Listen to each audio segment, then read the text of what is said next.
Jésus dit à ses disciples, « Il y aura toujours des occasions de tomber dans le péché. Mais quel malheur pour celui qui fait tomber les autres dans le péché. Supposons ceci, on lui attache une grosse pierre au cou et on le jette dans la mer. Eh bien, cela vaut mieux pour lui que de pousser un seul de ses petits à faire le mal. »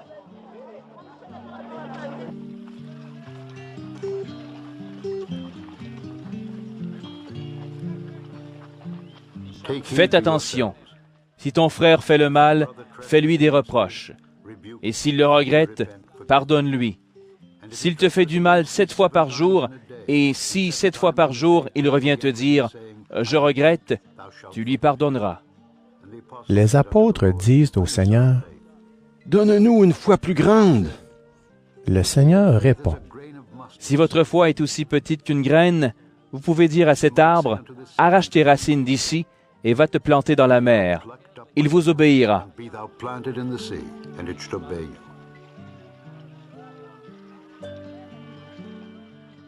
Supposons ceci. L'un de vous a un serviteur.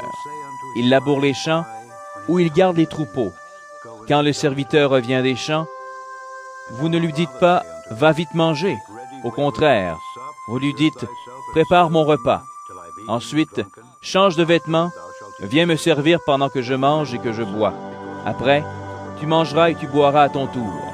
Vous ne remerciez pas votre serviteur parce qu'il a fait ce que vous avez commandé. C'est la même chose pour vous maintenant. Quand vous faites tout ce que Dieu vous commande, dites « Nous sommes des serviteurs ordinaires. Nous avons fait seulement ce que nous devions faire. »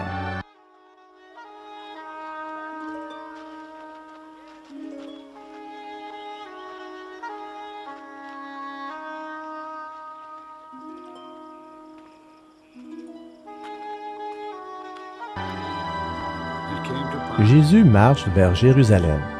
Il traverse la Samarie et la Galilée. Il entre dans un village et 10 lépreux viennent à sa rencontre.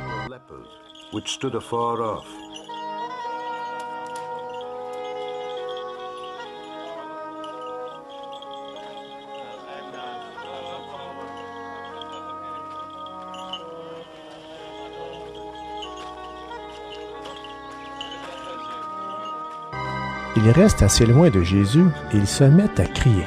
« Jésus, Maître, aie pitié de nous! » Jésus les voit et leur dit, « Allez vous montrer au prêtre. »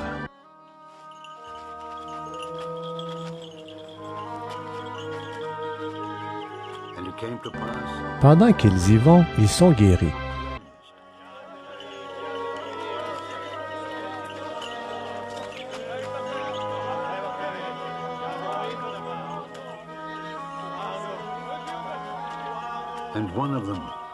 Quand l'un d'eux voit qu'il est guéri, il revient et, à pleine voix, il dit « Gloire à Dieu !» Il se jette aux pieds de Jésus, le front contre le sol, et il le remercie. Cet homme est un Samaritain. Alors Jésus dit « Tous les 10 ont été guéris. Et les 9 autres, où sont-ils? Parmi eux tous, personne n'est revenu pour dire « Gloire à Dieu ». Il n'y a que cet étranger. » Et Jésus dit au Samaritain, « Lève-toi, va, ta foi t'a sauvé. »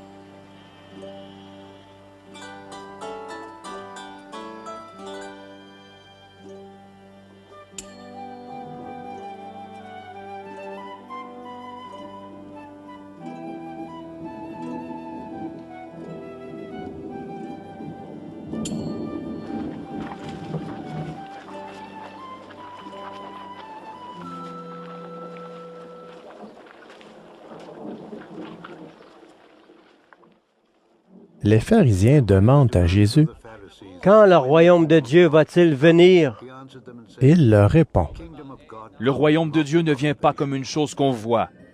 On ne dira pas, il est ici, ou il est là-bas.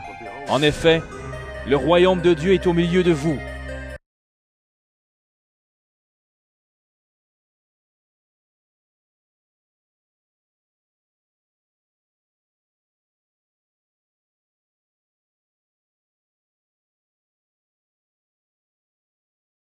Ensuite, Jésus dit à ses disciples, Le moment va venir où vous désirerez voir le Fils de l'homme au moins pendant un jour, et vous ne le verrez pas. Des gens vous diront, il est là-bas, ou il est ici. Mais n'y allez pas, n'y courez pas. En effet, le jour où le Fils de l'homme viendra, ce sera comme l'éclair. Il apparaît tout à coup, et sa lumière va d'un bout du ciel à l'autre. Mais il faut d'abord que le Fils de l'homme souffre beaucoup, et que les gens d'aujourd'hui le rejettent. Le jour où le Fils de l'homme viendra, il se passera la même chose qu'au temps de Noé. Les gens mangeaient, buvaient, ils se mariaient ou donnaient leurs filles en mariage. Puis Noé est entré dans le bateau, et il y a eu une grande inondation, et tous ces gens sont morts. Ou bien il se passera la même chose qu'au temps de Lot. Les gens mangeaient et buvaient, achetaient et vendaient, plantaient et construisaient. Mais le jour où Lot a quitté Sodome, Dieu a fait tomber du ciel une pluie de feu et de poussière brûlante, et tous ces gens sont morts. Le jour où le Fils de l'homme apparaîtra, il se passera la même chose. Ce jour-là, celui qui sera sur la terrasse ne devra pas descendre pour aller chercher ses affaires dans sa maison, et celui qui sera dans son champ ne devra pas retourner chez lui. Rappelez-vous la femme de Lot. Celui qui cherche à garder sa vie la perdra. Celui qui perd sa vie la conservera. Oui, je vous le dis, cette nuit-là, 2 personnes seront sur le même lit. On prendra l'une et on laissera l'autre. 2 femmes seront en train d'écraser du grain ensemble. On prendra l'une et on laissera l'autre. Les disciples demandent à Jésus. Seigneur, cela se passera à quel endroit? Il leur répond, Là où il y aura le cadavre, les charognards se rassembleront.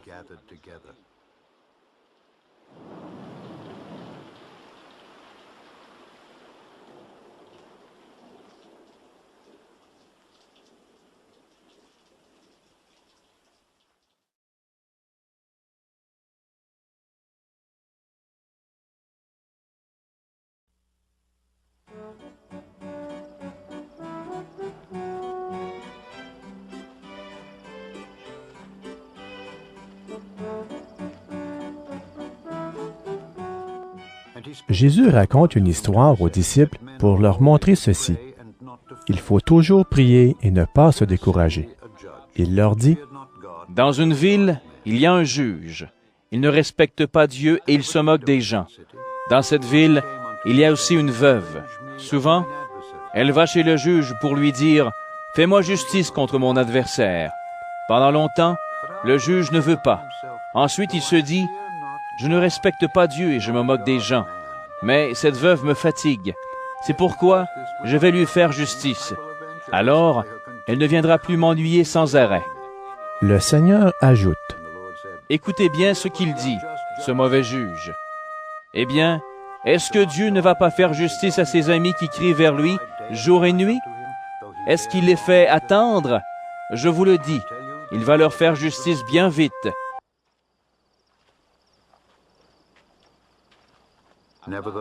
Mais quand le Fils de l'homme viendra, est-ce qu'il trouvera des croyants sur la terre?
Certains croyaient être justes et ils méprisaient tous les autres. Pour eux, Jésus raconte cette histoire. Deux hommes vont au temple pour prier. L'un est pharisien, l'autre est employé des impôts. Le pharisien se met devant. Voici comment il prie dans son cœur. « Mon Dieu, je te remercie parce que je ne suis pas comme les autres. Ils sont voleurs, injustes, adultères. Et je te remercie parce que je ne suis pas comme cet employé des impôts. Je jeûne 2 fois par semaine. Je te donne le 10e de tout ce que je gagne. » L'employé des impôts reste derrière. Il ne veut même pas lever les yeux vers le ciel. Mais il se frappe la poitrine pour demander pardon et il dit, « Mon Dieu, aie pitié de moi. Je suis un homme pécheur. » Jésus ajoute, Oui, je vous le dis, l'employé des impôts rentre chez lui et Dieu le considère comme une personne juste. Ce n'est pas le cas du pharisien. En effet, celui qui veut être au-dessus des autres, on lui donnera la dernière place, et celui qui prend la dernière place, on le mettra au-dessus des autres. des gens amènent aussi les bébés à Jésus pour qu'il les touche. En voyant cela, les disciples leur font des reproches. Mais Jésus fait approcher les bébés et il dit, « Laissez les enfants venir à moi, ne les empêchez pas. En effet, le royaume de Dieu appartient à ceux qui sont comme les enfants. Je vous le dis, c'est la vérité. Si quelqu'un ne reçoit pas le royaume de Dieu comme un enfant, cette personne ne pourra jamais y entrer. »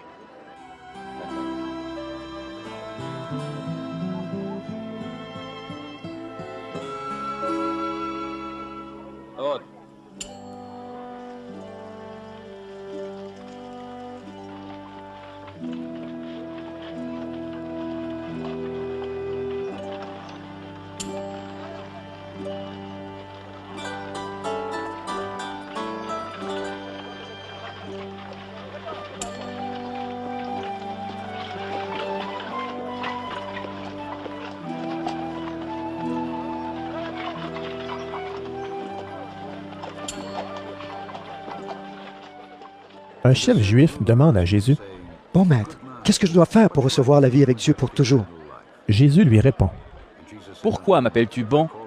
Personne n'est bon, sauf Dieu. Tu connais les commandements? Ne commets pas d'adultère, ne tue personne, ne vole pas, ne témoigne pas faussement contre quelqu'un, respecte ton père et ta mère. » L'homme lui dit, « J'obéis à tout cela depuis ma jeunesse. » Jésus l'entend et il lui répond, « Une seule chose te manque encore. Tout ce que tu as, vends-le et distribue l'argent aux pauvres. Alors tu auras des richesses auprès de Dieu.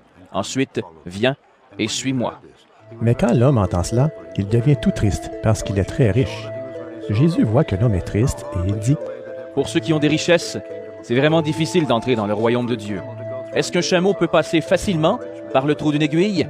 Eh bien, pour quelqu'un de riche, c'est encore plus difficile d'entrer dans le royaume de Dieu. » Ceux qui écoutent Jésus lui disent, « Mais alors, qui peut être sauvé? » Jésus répond, « Ce qui est impossible pour les hommes est possible pour Dieu. » Pierre dit à Jésus, « Écoute, nous avons quitté ce que nous avions et nous t'avons suivi. » Jésus répond, « Je vous le dis, c'est la vérité. Si quelqu'un a quitté maison, femme, frère, parents ou enfants à cause du royaume de Dieu, cette personne recevra beaucoup plus dans ce monde. Et dans le monde qui vient, elle recevra la vie avec Dieu pour toujours. »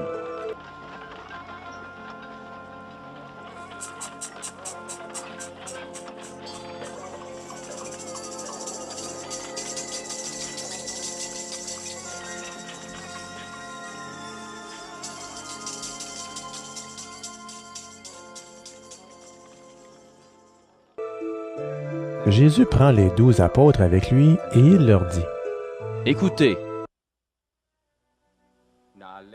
nous montons à Jérusalem et tout ce que les prophètes ont écrit au sujet du Fils de l'homme, cela va arriver. En effet, on va le livrer à ceux qui ne connaissent pas Dieu. Ceux-ci vont se moquer de lui, ils l'insulteront, ils cracheront sur lui, ils le frapperont à coups de fouet, puis ils le feront mourir.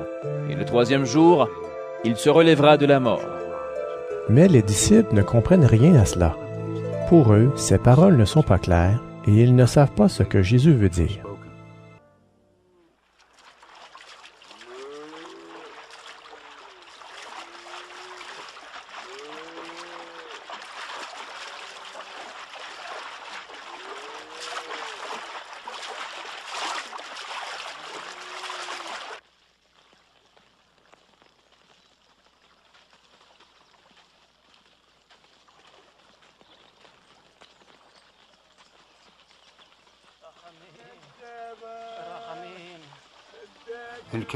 Jésus approche de Jéricho. Un aveugle est assis au bord du chemin et il est en train de mendier. Il entend une foule qui passe et il demande aux gens. Qu'est-ce que c'est? Les gens lui répondent. C'est Jésus de Nazareth qui passe. Alors il se met à crier. Jésus, fils de David, aie pitié de moi. Les gens qui marchent devant lui font des reproches. Ils lui disent. Tais-toi. Mais l'aveugle crie encore plus fort. Fils de David, aie pitié de moi. Jésus s'arrête et il donne cet ordre aux gens. Amenez-le auprès de moi. Quand l'aveugle est auprès de lui, Jésus lui demande. Qu'est-ce que tu veux? Qu'est-ce que je peux faire pour toi? L'aveugle lui dit. Seigneur, fais que je vois comme avant. Jésus lui répond. Vois, ta foi t'a sauvé.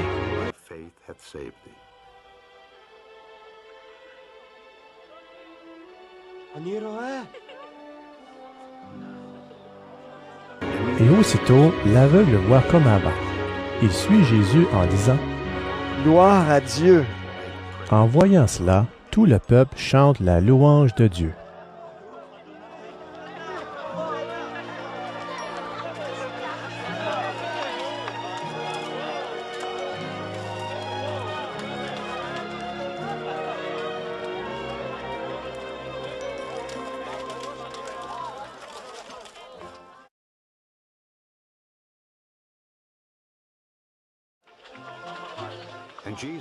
Jésus entre dans Jéricho et il traverse la ville.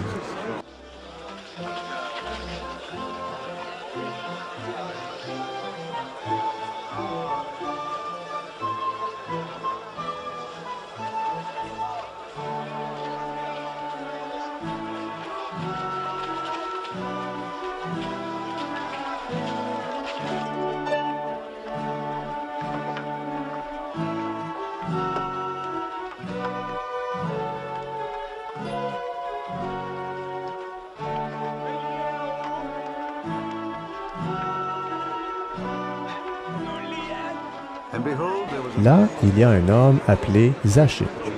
C'est le chef des employés des impôts. Il est riche. Il cherche à voir qui est Jésus, mais il ne le peut pas. En effet, il y a beaucoup de monde et Zachée est petit.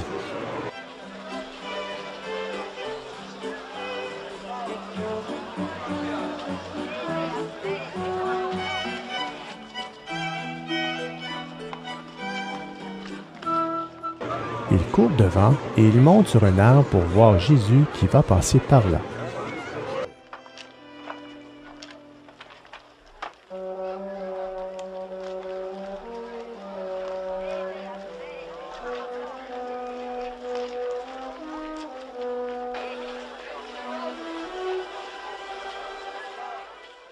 Quand Jésus arrive à cet endroit, il lève les yeux et il dit à Zachée, « Zachée, descends vite. Aujourd'hui, je dois m'arrêter chez toi. » Alors Zachée descend vite et il reçoit Jésus avec joie. Tous ceux qui voient cela critiquent Jésus et disent, « Voilà que Jésus s'arrête chez un pécheur. »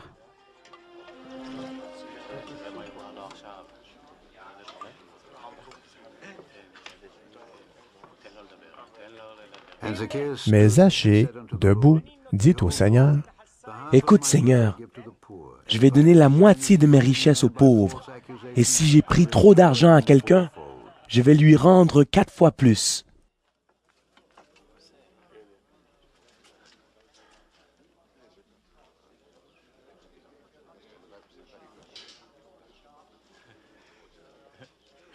Alors Jésus lui dit, « Aujourd'hui, Dieu a sauvé les gens de cette maison. Oui, Zachée aussi, et de la famille d'Abraham. En effet, le Fils de l'homme est venu chercher et sauver ce qui était perdu. » Les gens écoutent les paroles de Jésus. Alors, il continue en racontant une histoire. En effet, il est près de Jérusalem et les gens pensent que le royaume de Dieu va paraître tout de suite. Donc, Jésus leur dit, « Un homme d'une famille de notables part dans un pays éloigné. Là-bas, on doit le faire roi de son pays. Ensuite, il reviendra. Avant de partir, il appelle ses 10 serviteurs. Il donne une pièce d'or d'une grande valeur à chacun et il leur dit, « Faites du commerce et gagnez de l'argent jusqu'à mon retour. Mais les gens de son pays le détestent. Ils envoient des délégués derrière lui pour dire « Nous ne voulons pas que cet homme soit notre roi. » Pourtant, on le fait roi de son pays et il revient. Il fait appeler ses serviteurs à qui il a donné de l'argent. Il veut savoir ce qu'ils ont gagné. Le premier serviteur arrive et il dit « Maître, j'ai gagné 10 pièces d'or avec celles que tu m'as données. » Le roi lui répond « C'est bien, tu es un bon serviteur. Tu as été fidèle pour une toute petite affaire. C'est pourquoi je te nomme gouverneur de 10 villes. » Le deuxième serviteur vient et il dit « Maître, j'ai gagné 5 pièces d'or avec celles que tu m'as données. » Le roi lui répond « Et toi, je te nomme gouverneur de 5 villes. » Un autre serviteur vient et il dit « Maître, voici ta pièce d'or. Je l'ai mise de côté dans un morceau de tissu. En effet, j'avais peur de toi. Tu es un homme dur. Tu prends ce que tu n'as pas apporté. Tu récoltes ce que tu n'as pas semé. » Le roi lui répond « Tu es un mauvais serviteur. Je vais te juger d'après tes paroles à toi. Tu le savais. Je suis un homme dur. Je prends ce que je n'ai pas apporté. Je récolte ce que je n'ai pas semé. Donc, pourquoi est-ce que tu n'as pas mis mon argent à la banque?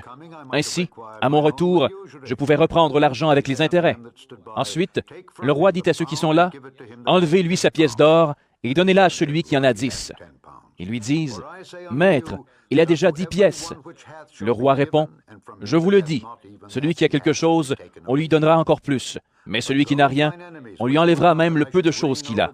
Et mes ennemis, ces gens qui n'ont pas voulu que je sois leur roi, amenez-les ici et tuez-les devant moi. » Après qu'il a dit cela, Jésus part devant et il monte à Jérusalem.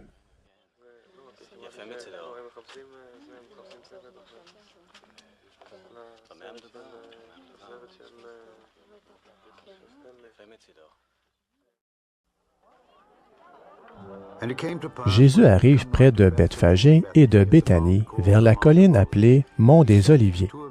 Il envoie 2 disciples en leur disant, « Allez dans le village qui est devant vous. Quand vous serez entrés, vous trouverez un petit âne attaché. Personne ne s'est jamais assis sur lui. Détachez-le et amenez-le ici. Quelqu'un va peut-être vous demander, « Pourquoi est-ce que vous détachez cet âne ?» Vous répondrez, « Le Seigneur en a besoin. »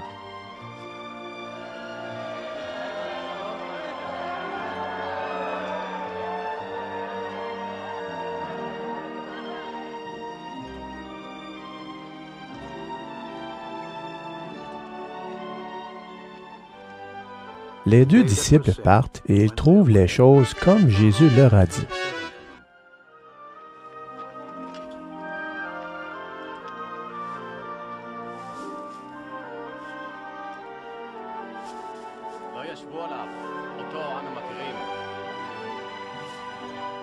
Ils détachent le petit âne et les propriétaires de l'animal demandent « Pourquoi est-ce que vous détachez ce petit âne? » Les disciples répondent « Le Seigneur en a besoin. »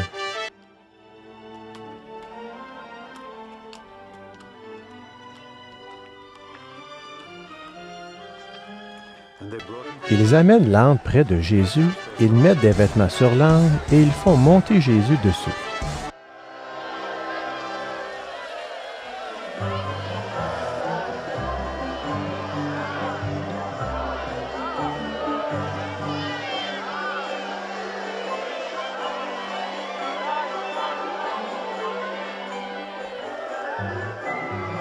Jésus avance et les gens étendent des vêtements sur la route devant lui.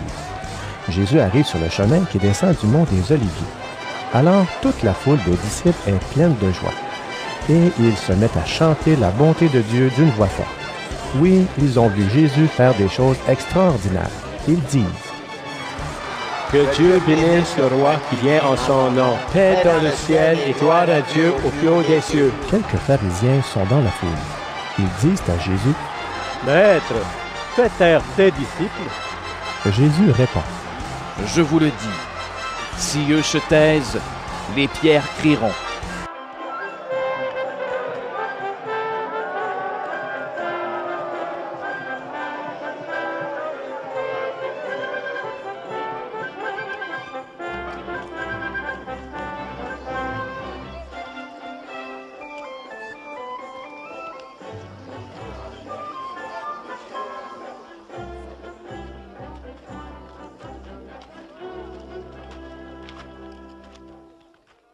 Jésus approche de Jérusalem et il voit la ville. Alors il pleure à cause d'elle. Il dit, « Jérusalem, tu n'as pas su aujourd'hui comment trouver la paix. Hélas, maintenant, tes yeux n'ont pas voulu voir. Le moment va venir pour toi où tes ennemis construiront un mur pour t'attaquer. Ils vont se mettre autour de toi et te serrer de tous les côtés. Ils vont t'écraser, toi et tes habitants. Ils ne te laisseront pas une seule pierre sur une autre. En effet, tu n'as pas reconnu le moment où Dieu est venu pour te faire du bien. »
Jésus entre dans le temple et il se met à chasser les vendeurs.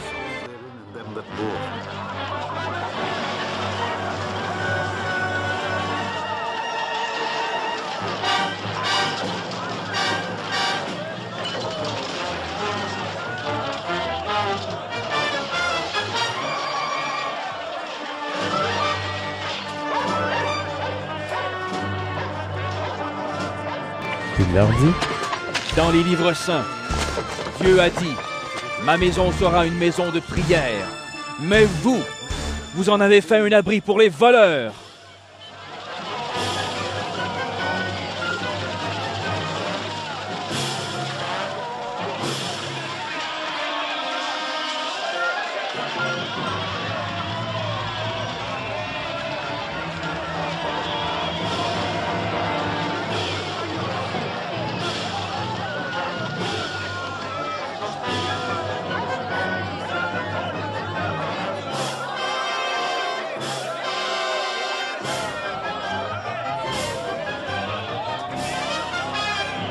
Tous les jours, Jésus enseigne dans le temple. Les chefs des prêtres, les maîtres de la loi et aussi les notables du peuple cherchent à le faire mourir. Mais ils ne savent pas comment s'y prendre. En effet, tout le peuple écoute Jésus avec beaucoup d'attention.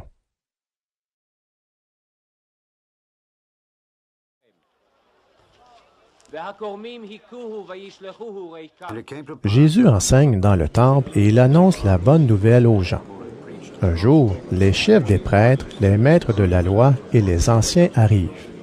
Ils demandent à Jésus, « Dis-nous, de quel droit est-ce que tu fais ces choses? Qui t'a donné le pouvoir de les faire? » Jésus leur répond, « Moi aussi, je vais vous poser une question. Dites-moi, qui a envoyé Jean baptiser? Est-ce que c'est Dieu ou les hommes? » Alors ils réfléchissent entre eux et ils se disent, « Si nous répondons, c'est Dieu, Jésus va nous dire, « Vous n'avez pas fait confiance à Jean, pourquoi donc? Et si nous répondons, ce sont les hommes, tout le peuple va nous jeter des pierres pour nous tuer. En effet, tous croient que Jean était un prophète. » Alors ils répondent à Jésus, « Nous ne savons pas. » Jésus leur dit, « Moi non plus. Je ne vous dis pas de quel droit je fais ces choses. »